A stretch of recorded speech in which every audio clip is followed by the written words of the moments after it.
Hey everybody, so today we're going to talk about how they came up with the formulas of compounds. So first of all, we know because remember when we did that simulation and we had the little particles of gas inside of a chamber and it had a little thing like this and we would move it and make it have a smaller volume or a larger volume, and we ran some simulations on our little gas particles. And we would change the pressure and the temperature.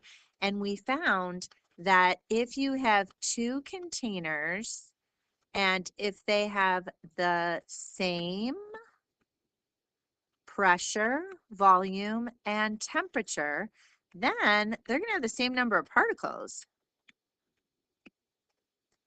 Same number of particles. So they were able to basically take these gases and say, all right, if we have one unit, so I drew 1, 2, 3, 4, 5, 6, 7. There are 7 gas particles in here. And so if I have another volume of that same amount, that will be another 7 particles. So they were able to figure out these ratios of how much components do I need. So they took hydrogen and oxygen. Now to form water, that's a chemical reaction. Because you are making something new. It's no longer hydrogen, it's no longer oxygen, it's now water. So this is a chemical reaction that's occurring. And they needed 2 times the hydrogen gas volume versus the oxygen. So hydrogen, hydrogen, oxygen to make water. And so that's how they came up with this H2O. So if I say this is an H and this is an H and this is an O, this is what my H2O can be. And it always has the same ratio. And so we give it this shape. They're bonded together because it is now a compound. I have done a chemical reaction. And the ratio is I always have 2 hydrogens for every 1 oxygen. All right, let's try another. When they make ammonia, they found that there's 3 parts hydrogen. So hydrogen, hydrogen, hydrogen, and 1 part nitrogen. So this, this, this, and 1 of these. So now when I draw it, here's this, and it's got to have 3 of these attached. So NH3, 1 nitrogen, 3 hydrogens. Now, in the formula, you never have to write a 1 because if you wrote the letter, it's got 1 in there. So there's no need to ever write a 1. Okay, then something strange happened. 1 unit of hydrogen and 1 unit of chlorine made 2 units of hydrogen chloride. So let's just picture this for a minute. A hydrogen and a chlorine made 2 HCl's. What the heck? This and this. So it made them really scratch their heads and say, what the heck is going on? And you know what they figured out? Something that we have actually talked about. Hydrogen is diatomic. Chlorine is diatomic, meaning that existing out in nature, hydrogen, if it is not with somebody else, like here it's with somebody else, if it's not with somebody else, when it exists as an element, 2 atoms bond together. So it's still an element, but it's H2. And chlorine does the same thing, Cl2. And there's actually 7 elements that are diatomic. When you look at the periodic table, there are the elements N, O, F, Cl, Br, and I. And on the periodic table, these look like the number 7. And then up here in the corner above everybody else is hydrogen. So there are 7 diatomics, and I like to say 7 up to help me remember it. And they are these 1, 2, 3, 4, 5, 6, 7. Those are the 7 diatomic elements. So if I were to write any of these, like nitrogen, I'd write N2. Chlorine, I'd write Cl2. Iodine, I'd write I2. hydrogen, H2, and so on. Everyone else on the entire table is all monoatomic. And so monoatomic means they each only have one atom, Li, just that. Gold, Au, just that. Magnesium, Mg. Sodium, Na. Sulfur, S. They all are just one atom, but not this, H2, diatomic, two atoms together. So now that we know that, let's go forward and revisit water.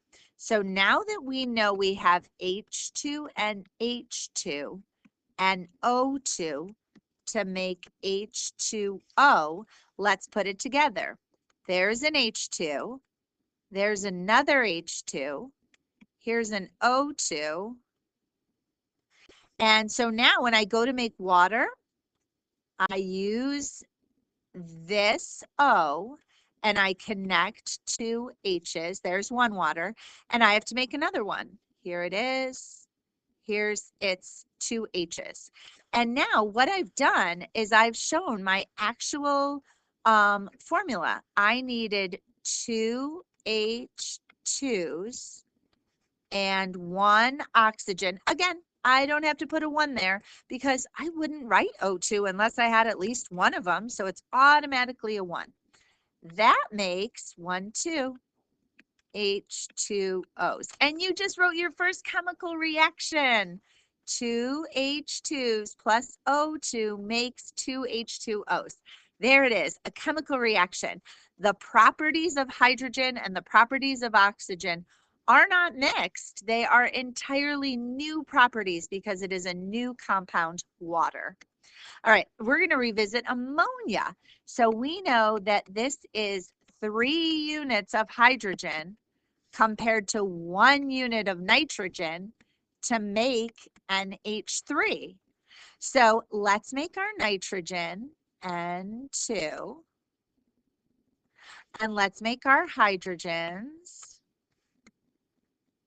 and let's make an N with 3 H's. And because I have 2 N's here, let's balance it out. Here's my other N. Put 3 H's on it, and let's check and make sure this one balanced. 2 N's here, 2 N's here. 1, 2, 3, 4, 5, 6 H's. 1, 2, 3, 4, 5, 6 H's. Perfect. So that tells me I need 3 H2s and N2 to make 2 NH3s.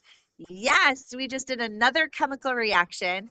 This ammonia is going to have different properties than hydrogen and nitrogen because they have recombined in a new way in a chemical reaction.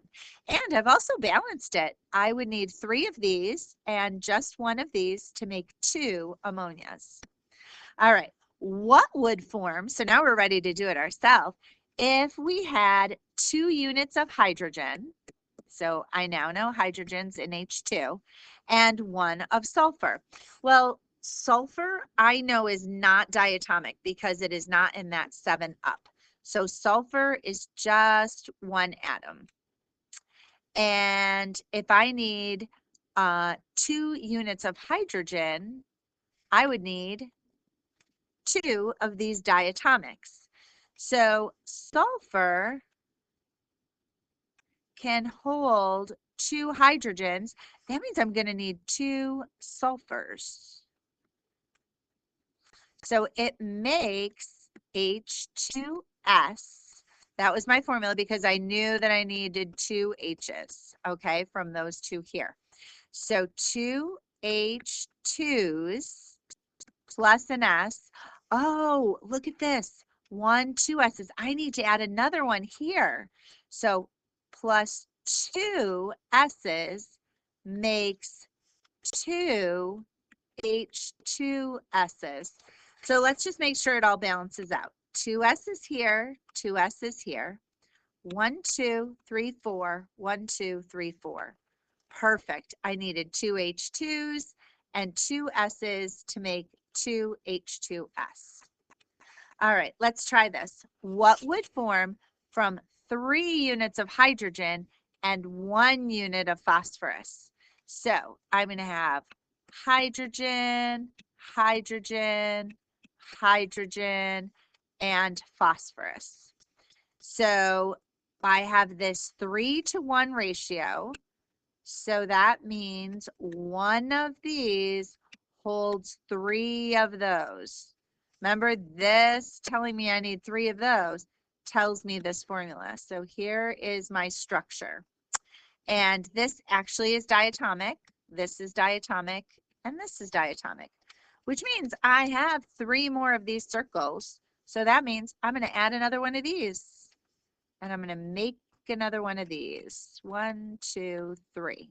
I've kept my ratio 3-to-1, and I have made H3P.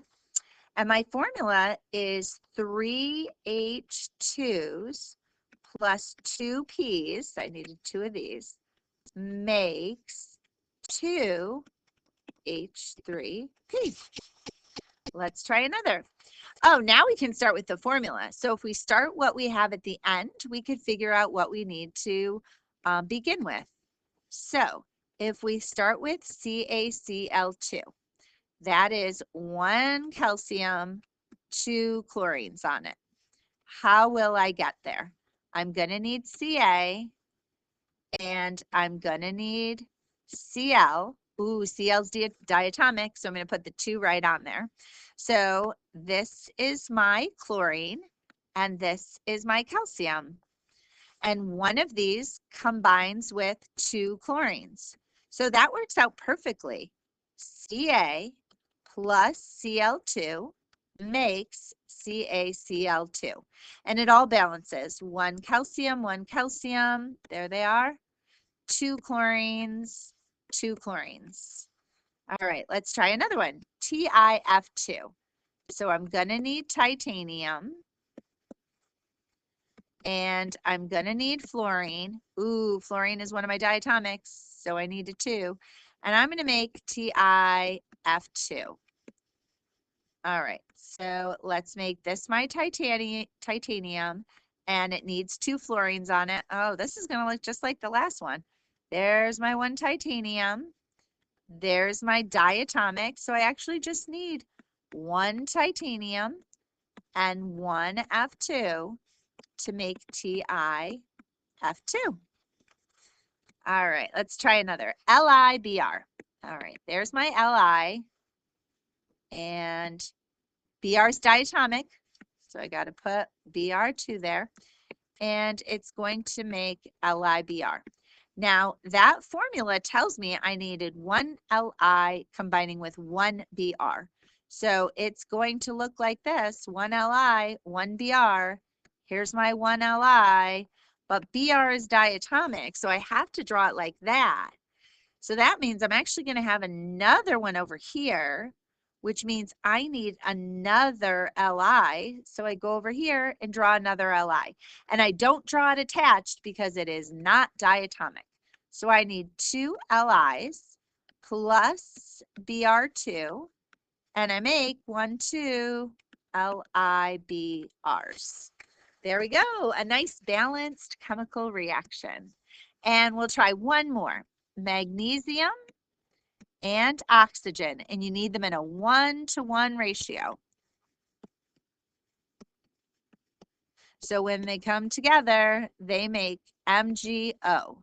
So here's my Mg, and here's my O. So here's my Mg, and here's an O. But O is diatomic, O2. So I got to draw the 2 in there, which means I got to have another one over here, which means it's going to need an Mg to go with it. So I go back over here and I give another Mg to go with it. So I would need 2 Mgs plus O2 to make 2 MgOs. All right. I will be going over this more and more as we do it in class. You're going to do some practice today. So your practice today is, oh my gosh, I have one more. Oh my gosh, sorry. Na and sulfur.